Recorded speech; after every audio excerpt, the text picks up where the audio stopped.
Yes, turabashimiye mwese mudukurikiye kano kanya muri kumwe na Robert muri Star Technology. Hari ababonye titre wenda cyangwa abandiye banazibona yuko Dealno1 yagarutse. Muri make mbanze nkihereho nyisobanura, ntago Dealno1 yagarutse ahubwo haje indi platform navuga ngo isa nayo cyangwa ikora nkayo. Ibintu bigiye kumera kimwe n'ibya Dealno1 ariko yitwa Loothoot. Iyi rero ukuntu ikora tugiye kubyerekana duhereye mu kwiyandikisha. Ino ni video igaragaza uburyo wiyandikisha, uburyo ukora investment ndetse n'uburyo ukora task zawe za buri munsi. Wenda uburyo ukora withdraw ndetse no gushyiramo wallet nabyo tuzabigaragaza, ariko icy'ingenzi cyane kano kanya no gukora withdraw, no gukora investment ndetse no kwiyandikisha. Nakuraho urwo rujiro rero ntitangira, ntabwo ari Dealno1 yagarutse, nta naho duhuriye nabyo rwose, usibye ko tuba twabonye amakuru tukayasangiza abandi bumva babyifuza hano badukurikira. Ntaho duhuriye nabyo. Hari abantu bagiye bavuga gutyo wenda ngo dufite aho duhuriye nabyo, dufite uburyo wenda twabakurikiranira uko byagenze kose, ariko ndagira mbabwire ko nta hantu duhuriye n'izi business na hato.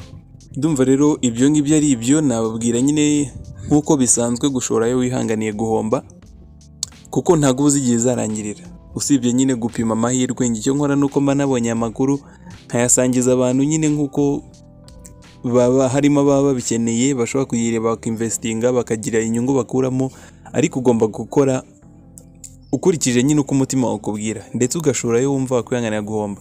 Reka rero tudatinze turebe uburyo wakwiyandikisha muri Loothoot ndetse n'uburyo ukora task za buri munsi, uburyo ugenda ubonamo inyungu, byose tubirebere hamwe.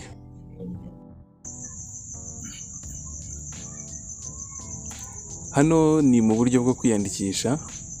Nkuko mubibona hari option agiye atandukanye, ibintu bigiye bitandukanye byo kuzuza. Ahambere urashyiramo username, akaba ari izina uzakoresha. Iri rigomba kuba ari izina rimwe. Hanyuma hakurikiyeho, cyangwa reka tubanze duhindura ururimi kugira ngo bigaragare neza mu buryo bworoshye. Unyuze kuri kano ka option ushobora guhindura ururimi urimo urakoresha. Hano wenda duhitemo Icyongereza. Hanyuma kugira ngo ya link tutaza kuyitakaza, ushobora guhita unyura hano kuri register, ariko urabona ko nta code irimo. Kugira ngo tutaza gutakaza ya link, ushobora kongera ukanyura kuri ya link nanone ukayikoraho kugira ngo bize muri rwa rurimi. Uramutse uhinduye ururimi kuriye ntugaruke kuri link, referral code igenda bikagusaba kuyandikamo. Hano none urabona ko byaje mu Cyongereza. Ahambere urashyiramo username, izina rimwe kandi udashyizemo espace. Aha kabiri urashyiramo nimero ya telefone. Aha gatatu ni password, ndetse n'aha kane urakonfirma password. Aha ni password ya mbere, ndetse no mu kandi kari bukurikireho ni ugushyiramo password ukoresha. Ubundi uhita ukora kuri register an account.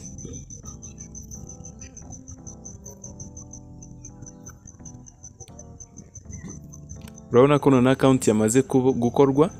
Ushobora gusevinga password cyangwa ukabyihorera. Hanyuma login washyiramo username na password, ukore kuri nako ntago ari username nako bahita bakubwira ko username itabaho, ahubwo ukoresha phone number ndetse na password. Urashyiramo nimero ya telefone wakoresha muri registration, ubundi ukore login hamwe na password birumvikana. Urabona ko ino homepage n'ubundi ni nka bimwe twavugaga. Ushobora gukora OK cyangwa ukabikansalinga bari nk'ama announcement.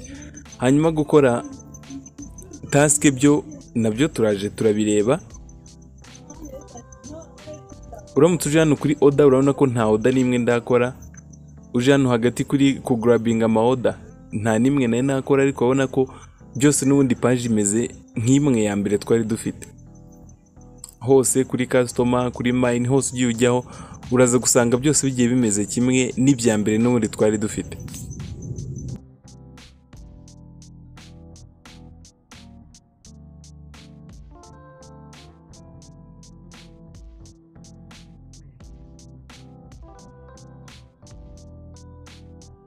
Dealno1 ahubwo nkuko twagiye tubibasobanura kuri bamwe na bamwe, nindi yaje nshyashya isa nayo.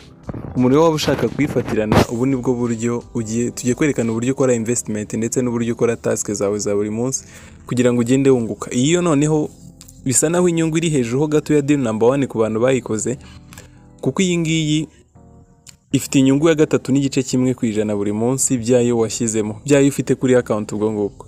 Uburyo rero n'ubundi bwo gukora login ni bwa bundi kwiyandikisha n'ubundi n'ibyo twabonye. Hanyuma hano naho ushobora guhindura ururimi, hari igihe uza hano kuri web ugasangamo ururimi udashima, urahakora ugahita uhindura. Urugero uhakoze urahita ubona indimi zigiye zitandukanye, uhitemo urwo wumva ubasha kuba wakoresha. Nkanjye hano ndahitamo Icyongereza kuko nicyo mbasha kuba nakoresha byoroshye kandi vuba. Nimara kugihitamo ndaza nkore login nk'ibisanzwe, ndashyiramo nimero ya telefone ndetse na password. Bisevinze hano si ngombwa kubyandukura, ubundi nkore login. Aha tugiye gukora deposit. Iyi ni account yanjye, ngira ngo n'abantu bafite ikibazo kuri ya promotion bajya batangira batanga. Ubu ngo amadolari 6 aracyari gutangwa. Urareba hano muri description uce kuri link ihari, cyangwa se wandikire nimero ya telefone yanditseho nutabona link. Ariko kandi iyo promotion y'amadolari 6 igihe izaba idahari nabwo birashoboka ko yaba itagihari. Ibaye idahari rero urareba link n'ubundi wiyandikishe ushoremo amadolari atari munsi y'10.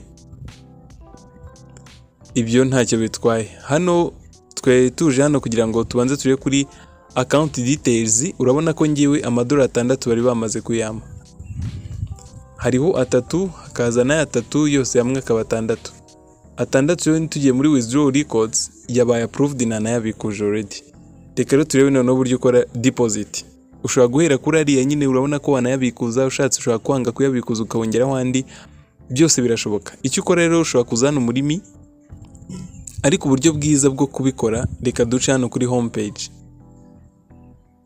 Ukiri hano kuri home page uraza ukore hano kuri recharge, ukoreho. Twe tugiye gukora deposit dukoresheje Bsnss. Uhita ubona ko Bsnss turategerezaho gato loading. Hano barahita baduha wallet address. Ibi ngibi ni ibintu tugomba gukora vuba. Tugomba gushyiraho amadolari atari munsi ya 2, tugomba gukoresha TRC20 nka wallet address kandi bigakorwa vuba. Urakora copy tujye kuyohereza kuri no wallet. Ngiye gukoresha application ya Bsnss nka application iriho izo USDT ngiye kohereza. Ndafungura application ya Bsnss, tuze hano handitse wallet. Numara gukora kuri wallet urajya ahateganye naho amafaranga ari. Kanjye amafaranga yanjye urabona ko hano amenshi ari kuri spot, ubwo nanjye niyo ngiye gukoresha. Niba ngiye gukoresha spot wallet, ubwo spot ngiyi hano niyo ngiye guhita nkoraho. Hanyuma nkore kuri withdraw ndashyiramo,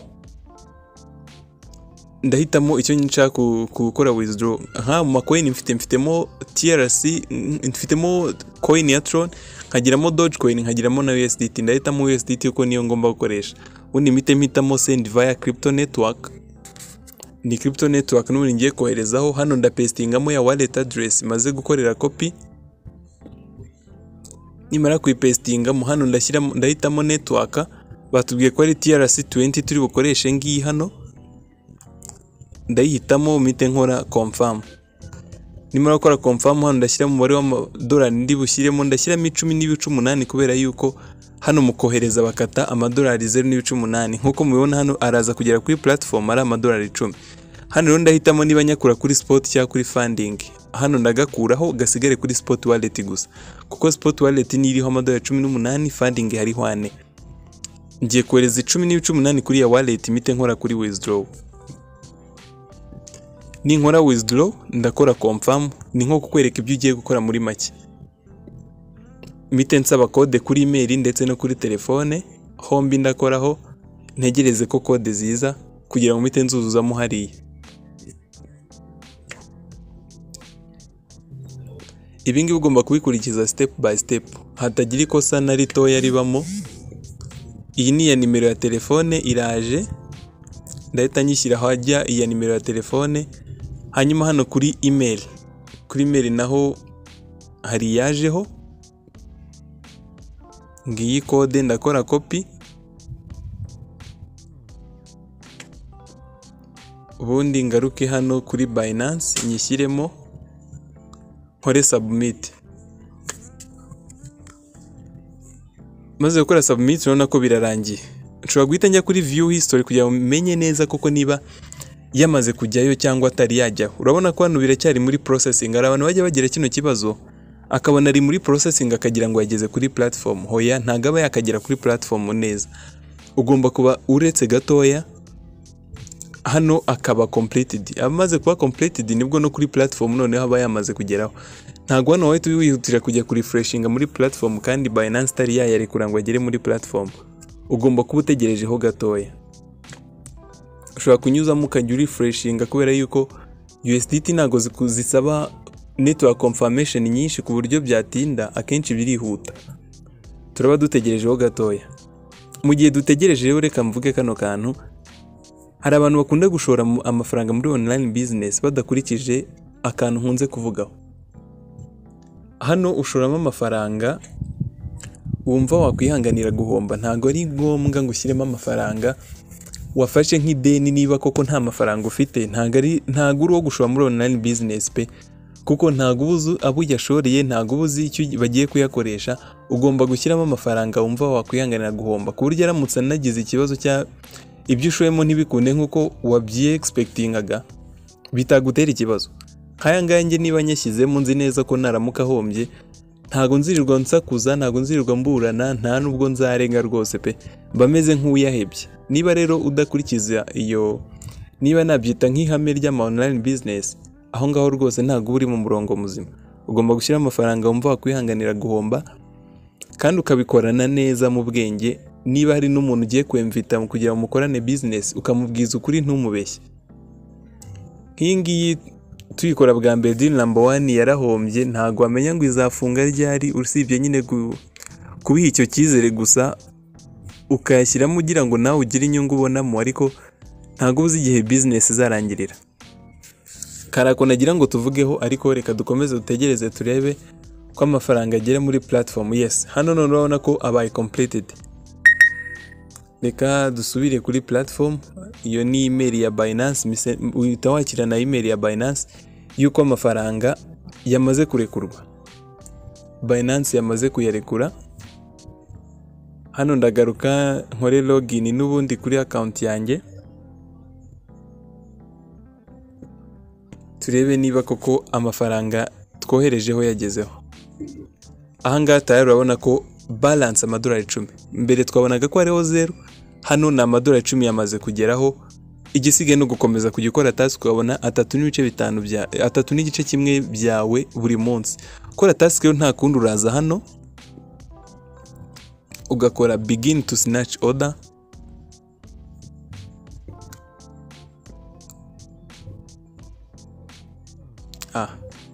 Birasaba kubanza gushyiraho wallet address. Reka mbanze nshyiremo wallet address yo kujya mbikurizaho, ariko irimo ahubwo no kubanza kubikonfirma neza bino byose. Urabanza ushyire muri your names, ni amazina yanjye,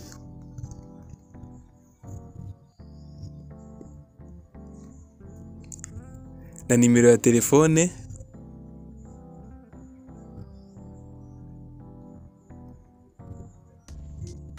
hanyuma ndashyiramo region, nshobora gushyiramo igihugu. Hano nkahita nshyiramo wenda Kigali Rwanda n'urugero. No gushyiramo address, amazina, nimero ya telefone, ugashyiramo region, full address, ndetse ugahita confirm. Save successfully. Ibi ngibi byamaze kuba saved.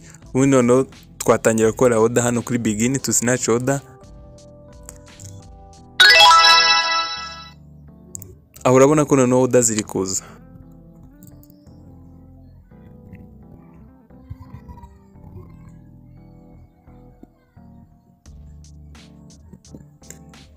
Aho urabona ko bibaye rimwe muri order 40. Reka tuzikore twihutisha kugira ngo twe kumara umwanya w'ubusa. Nidusoza turakomeza.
Yes, hano none urabona ko oda 40 kuri 40 zirarangiye. Niba oda zirangiye rero ubu nta kindi gisigaye, aya niyo ngenewe y'uyu munsi. Igisigaye ni ukuzaza n'ejo nkakora n'ibi hagati ya saa 4 z'amanywa na saa 4 z'ijoro. Nyuma y'izo saha ntibikunda. Mbibutsa gushora yo mwakwihanganira guhomba, ndetse kandi dufite WhatsApp group nacyo nibuke kukibabwiraho. Dufite WhatsApp group, ukeneye kujya ubona update y'ama online business urareba link iri hano muri description joining. Buri munsi wa dufite update zari zose zijyanye na online business. Turabashimira mwese twabanye, naho ubutaha mukomeze kwinjoyinga ibyiza by'ama online business, ariko nanone munashyiramo ubwenge cyane kugira ngo turebe ko twagabanya ibihombo bera mu online business. Naho ubutaha rero mwe muri kumwe na Robert muri Staro Technology.